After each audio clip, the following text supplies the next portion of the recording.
Hello, I'm Mike McDonald. Join me and some great stand-up comedians right here at Stand Up at Tufts.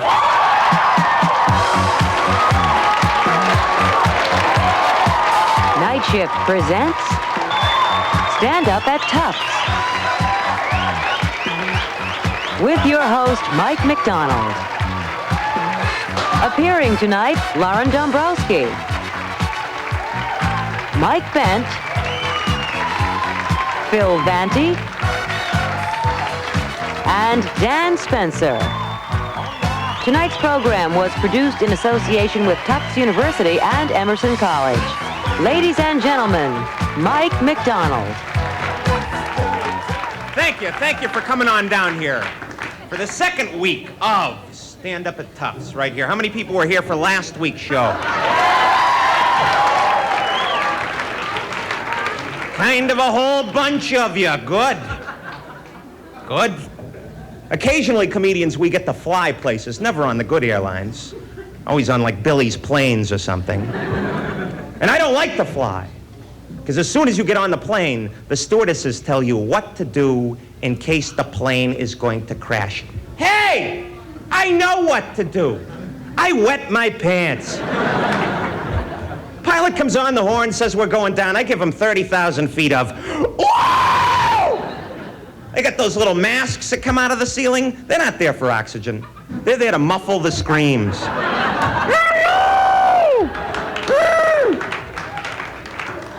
I know I'm not going to be one of the lucky guys who has a heart attack or a stroke on the way down. Full minute and a half before impact, I'm the guy trying to claw his way out the emergency exit. Oh, gee! Oh my God! Ain't been to church maybe 3-4 years, but I figure we're pulling out all the stops here. God can get me out of this one. I'll be on the 700 Club tomorrow, no problem. Sit down on the plane. Got this little flap in front of you. In the flap is this pamphlet. Pamphlet is entitled, Just in Case. Just in case I crash into a stinking mountain range. I don't want to know about this stuff. You don't get in a friend's car and they hand you one of these. Can you imagine getting on the T? Where are you going? Tufts. Better read just in case. My favorite part on this pamphlet, down at the bottom, says, for the safety of others, please do not remove this card from the airplane.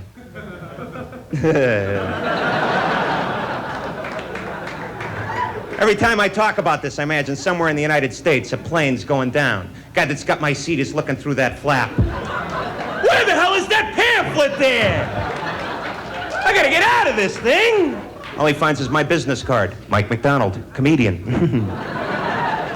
To hell with him. Do you have an apartment, sir? You do. Now you have to go out shopping. It's unbelievable when you have to go out shopping. Because, you know, I went shopping the other day, went to buy cereal. You can't just buy cereal anymore. You gotta go down the cereal aisle. That's what it is! Whole aisle full of cereal. Which one am I gonna buy? Is it gonna be the hippo on the tightrope? Quisp guy from Mars, little Chinese kid with glasses. I don't know. A lot of pictures, a lot of colors. I'm pretty confused. When I was little, my mother would say, Mike, you go pick out the cereal you want to eat this week. I'd never pick it out by how it tasted. Always by what prize was inside. Invariably, the worst tasting cereal had the best prizes. Kind of like the law of compensation. It'd say right on the box, really crummy cereal. Free bike enclosed. Got one, Ma. Take that cereal home. I want the prize now. Not a week from now, when I'm halfway done with it. Now! A couple different ways of getting to that prize. First way is to put 7 or 8 cereal bowls out on the counter. Open the box, spill all that cereal out, get down to the prize, dump that cereal back in, close up the box, nobody knows. Ha ha! I got the cereal there. I got that prize. Second way, more of the Java man, Cro-Magnon way. Very carefully open the top of the box. Smash your hand! Down through that cereal till you get down to that prize. Now 90% of the cereal's all mashed up or on the floor. You don't give a darn. You didn't want to eat that stuff anyway. All you wanted was that 2-cent balloon launcher that was in there. The Tony the Tiger go-kart. Well, listen, I'm glad you're here for the fabulous second show right here live at Tufts. Give yourselves a nice round of applause. There you go. Thanks for coming on down tonight. Now, I know you're going to have a wonderful time here because we have excellent, excellent comedians. This first lady I'm going to bring up, you know, there's not a lot of wonderful lady comedians in the comedy business, and there you go. That's what we got happening right now. First, for your enjoyment, she's worked all over the country, one of my favorites to watch and soon to be one of yours. I know you're going to enjoy her. Please, a nice round of applause for the comedy Miss Lauren Dombrowski.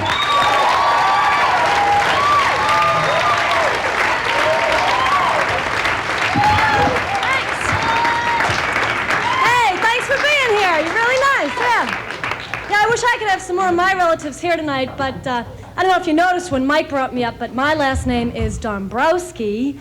That means my relatives are home watching the hockey game on the radio tonight. Actually, my aunt had us over for dinner the other night. She made her Polish version of surf and turf, which is carp and kielbasi. Really tasty. She's talking to me. She starts giving me her views on life, you know.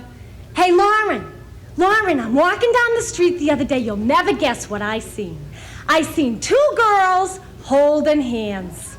You know something? I think they were Lebanese. I really do. You like that cocktail? Hey, Nino, make Lauren another orange soda and white wine. Isn't that good? Yeah. That's the Polish side. My mother's side is Irish, and they had us over for an Irish version of surf and turf, which is, of course, beer and beer. And it's great being here at Tufts. I live near another large university. I live near Boston University. I don't go there. I simply live near it, not by choice, but it's beyond me why they call this school Boston University, because everyone who goes there is from Long Island, right? This is my impression of a typical Boston University freshman.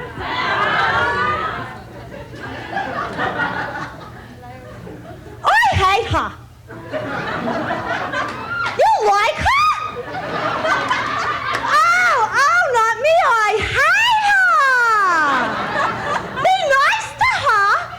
I'd rather die. Oh, I hate her. She's a hoe. I hate her hair. And besides, she's always whining. Yeah, that's a typical Boston. Thank you. This is kind of a trip for me because I've always dreamed of being on television. As a matter of fact, my current ambition is to make it on Star Search. Not as a comedian though, as a TV spokesmodel. That's the job I want. What talent these women have, huh? Well, hello, Ed. Right now, I'm only a model, but I hope someday to become an actress. And now I'd like to show you what I can do.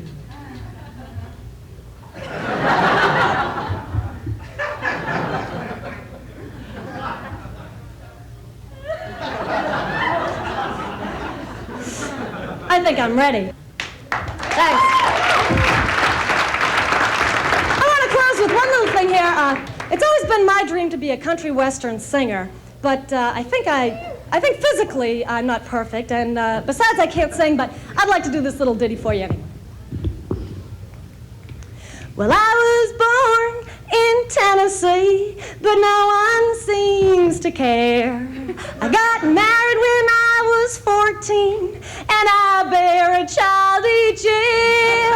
Well, I sing about divorce and drinking, but the fans all stay away. 'Cause I'm a country western singer, but I'm a 32 double A. Oh, Jesus, here's my folly. I'm regretting all my sins. I'm not as like Dolly. I'll take half of the Rhode Islands. And if you help me when I'm famous, Lord, I'll buy you a Chevrolet. 'Cause I'm a country western singer. Everybody sing. But I'm a 32 double A. Thank you.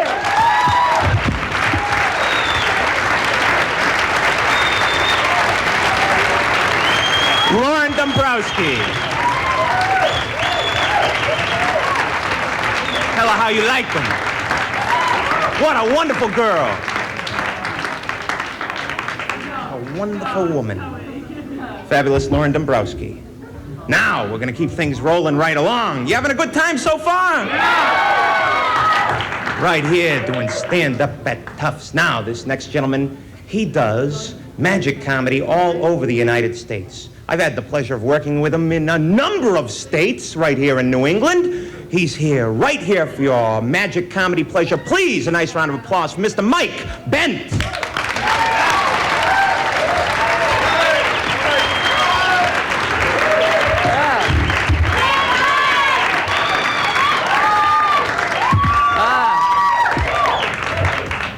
How you doing?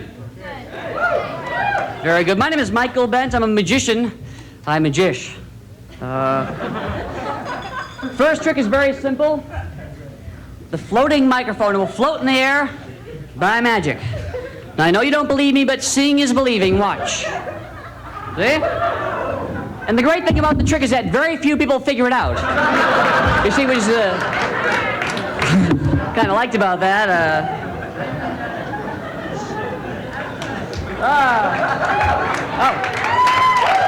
No. I'm used to it the other way, don't worry about it. Before I start, I want to show you some unusual things that I bought recently, very unusual items. The first one here is kind of new. It's a new book, just came out. It's by Richard Pryor. It's called Why I Don't Use Drugs. It's a hell of a book. Figured I'd warm you up with that one.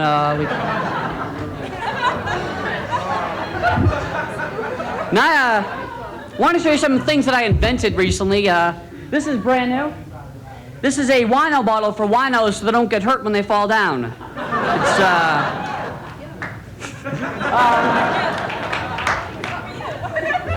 this new, last year the Cabbage Patch dolls were all the craze and everyone had them, yeah? You had one?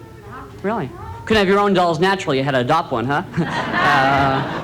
Well, the new craze this year is, of course, the new Curious Boy George dolls.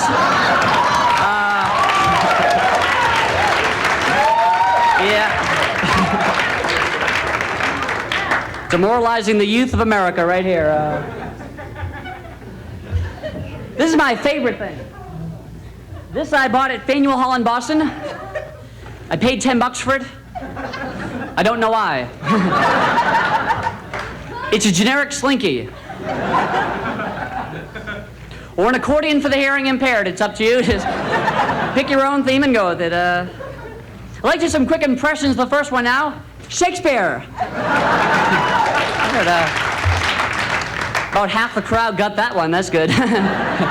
Now for the other half, Bozo. Good. And don't even know now, do we? For the cultured people, Baryshnikov. And for not so cultured people, Dolly Parton. Or Dolly Parton in about 10 years. It's a visual aid here. Fast one now, Mr. T.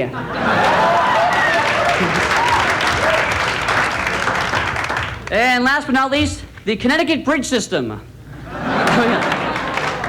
It's a joke. You people like music? Yeah. Like Star Trek? Yeah. Anyone like both? Yeah. I hate you. Have I got something for the rest of you, though? This is brand new. Just came out. This is Sony's new Spockman. Now we're going to try some magic.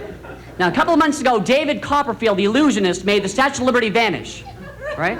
Well, I think you're a big deal. If you have sleeves that big, you can do anything.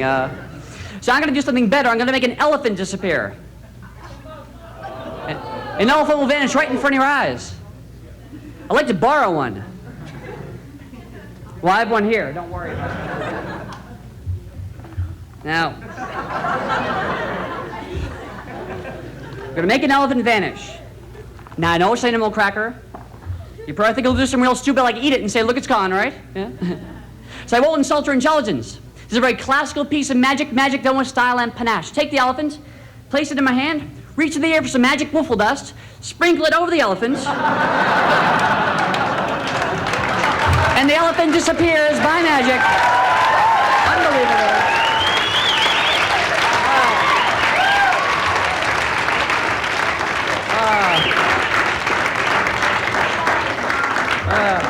Tell you what, if you like my act, my name is Michael Bent. All right. And if you didn't, my name is Doug Henning. Thank you, good night. Thanks a lot.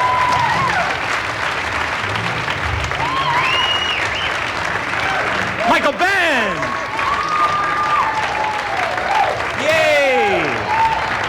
There you go.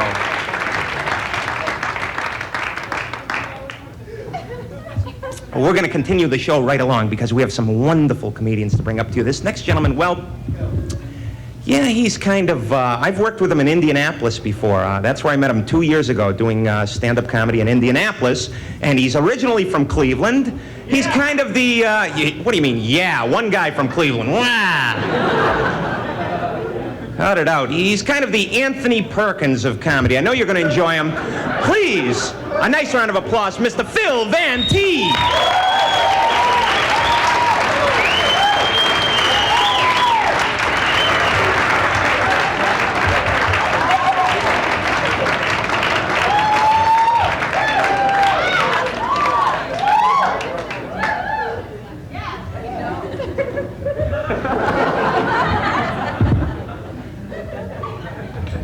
Hello. I know what you're saying. You're saying this guy looks like he's from out of town.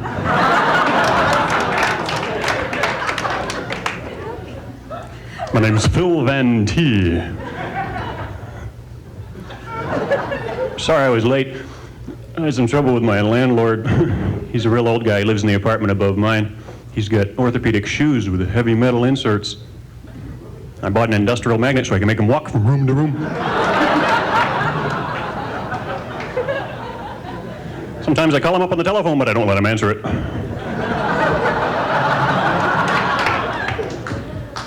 Gonna make your own fun. I think before we get too far along, we gotta tell each other a little bit about ourselves. I'll go first. My name's Phil Van T. I love that part. I am from Cleveland originally, but I have a vasectomy. I figured, what the heck, I had a gift certificate.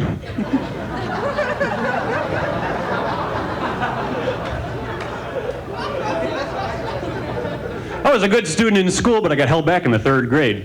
My class had hepatitis. The health department called it a disaster. I called it a successful science fair project.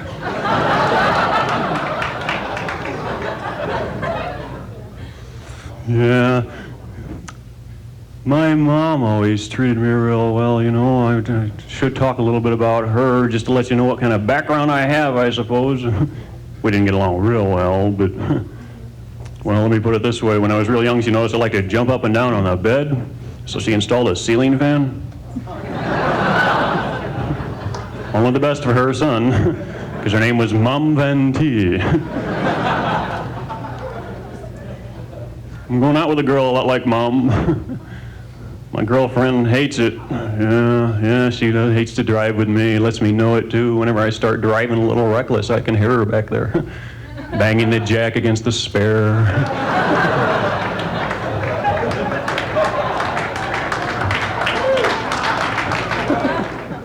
Mom. You probably love your moms. Yeah, great. Mom used to take me to the beach, bury me up to my neck in the sand, then she put a towel on my head and said, "Hey, kid, kick the ball." I used to have nightmares night after night. I woke up screaming, but Mom was always right there, standing next to my bed, hosing down my electric blanket.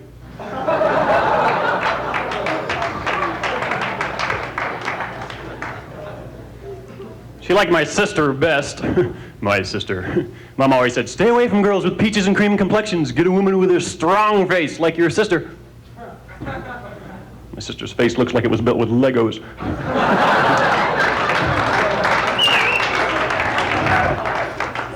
You know her, huh? You know how a vampire doesn't have a reflection in the mirror? That's nothing. My sister looks normal in the back of a spoon.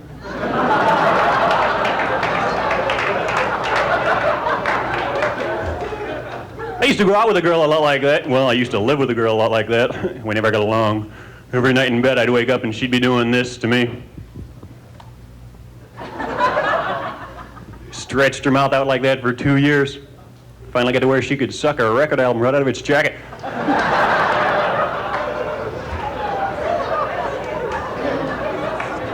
She used to go down to the beach and spit frisbees at dogs. What a woman.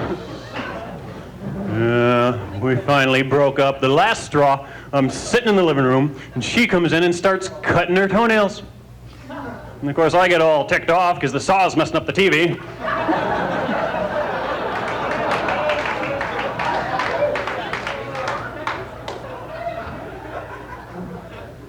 And that didn't last too long either. No, she started making eyes at my brother. I was jealous. I couldn't believe it.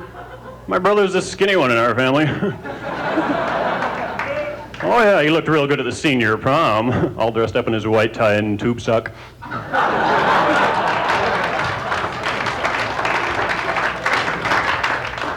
But he's no Phil Van T. No. Later, baby.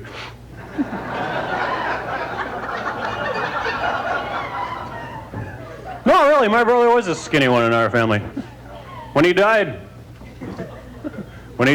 he left me this, his old sleeping bag. You've been great. Good night.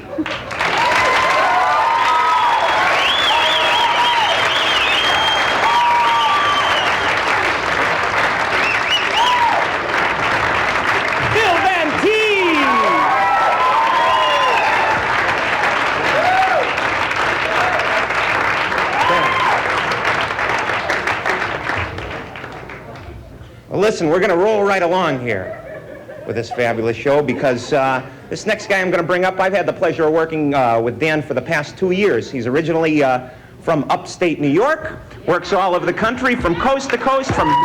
There you go. There's a girl who has a bunch of cows on a farm somewhere. And there's some people who have milked them, obviously, and...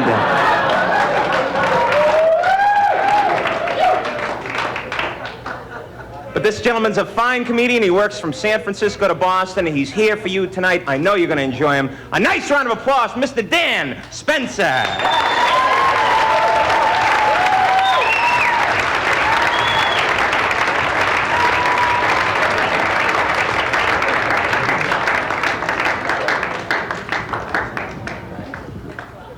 Hi. I live in this apartment building. And there are about 26 other people that live in this building. And it seems like whenever I'm in the shower, that's when the other 26 want to use the water at the same time. You know how this is? You'll be in there, you nice spray hitting you from the shower head. You're all lathered up, feeling real good. And then somebody decides it's time to do the dishes. And you get this little drip coming out of the shower head. You try to readjust it back the way you like it. It doesn't. Then somebody else decides, you know, it's time to flush a toilet. And another drip coming out of the shower head. You readjust to get that back the way you like it. And then when the spray doesn't come back, it's scalding hot. You burn yourself. You readjust some more. And if that isn't bad enough, that's when somebody comes in and stabs you repeatedly with a butcher knife, right? Boy, do I hate that. I got scars all over. I'm sick of it. I really am. And what's the deal with the smoke detectors we have in our apartments? Like mine, for instance, is way too sensitive. The other day, I'm having this big bonfire in the living room, right? Alarm goes off, the firemen come in, give me this big lecture. Don't throw aerosol cans in the fire. It's my party, I'll do what I want. You know, ruining my fun, I don't know why.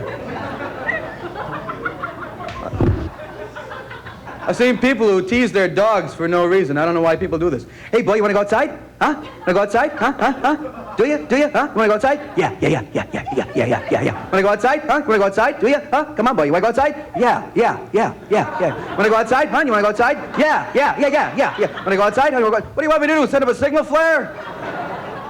Poor dogs. I feel so sorry for them. I saw a man in a pet store.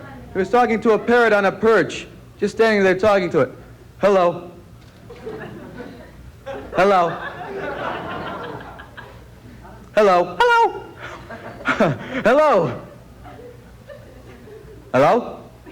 Hello. Hello. Hello. Hello. Hello. Hello. Hello. Hello, Mr. Parrot. Hello, Mr. Moron. Amazing how he does that. I also read like Dashiell Hammett and Mickey Spillane detective novels. Hello, Mickey. And these guys write in these metaphors into their books that I don't know what the heck they're talking about. Chapter 13, The Case of the Family Jewels. I woke up in the swank apartment of that beautiful blonde bombshell, Miss Kitty Litter. My noggin was still pounding from an unexpected knuckle sandwich. Across the room, I saw the dame. She was sprawled out on the carpet like a crippled swordfish. No, there's nothing more I could do. She was dead as a Chinese bar mitzvah. Yet somewhere her killer was loose, and whoever he was no wet noodle. This guy was smarter than a florist at a Hare Krishna convention. Somehow he managed to sneak up on me, knock me out colder than a penguin's martini, drilled a couple of slugs into Miss Kitty, and got away faster than a porterhouse steak at a Cambodian refugee picnic. Amazing metaphors there. I'm John Cameron Swayze for Timex, and we've placed a Timex wristwatch on the head of a Pershing II missile. And look what happened. The Kremlin is gone, but the Timex kept ticking. Now it's time for Art Fleming and Jeopardy! Thank you, Don Pito. Thank you, studio audience. Hello, contestants. Our returning champion, John, is with us once again. Let's get right underway with today's categories, and they are Potent Potables, Names and Faces, Periods in History, Guys Named Jesus, and People Who Make You Barf. John, our returning champion, select the first category, please. Okay, Art, I'll take People Who Make You Barf for 10. And the answer is, he knows everyone in Las Vegas and Hollywood and is famous for the song, Tie a Yellow Ribbon Round the Old Oak Tree. Ding, ding. Yes, John. Who is Tony Orlando? Correct, continue. I'll take People Who Make You Barf for 20. And the answer is, she enjoys that certain Wessonality. Ding, ding. Yes, John. Who is Florence Anderson?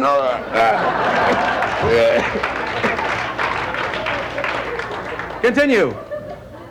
Barf for 30. Wrote such hits as I Write the Songs and Mandy. Ding, ding. Yes, John. Who is Barry Manilow?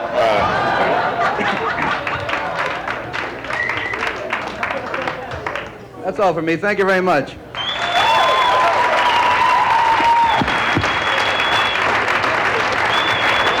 Dan Spencer. Tell them how you like them. Well, did you have a good time here tonight? Hello, I'm Mike McDonald. Join me and some great stand-up comedians right here at Stand Up at Tufts.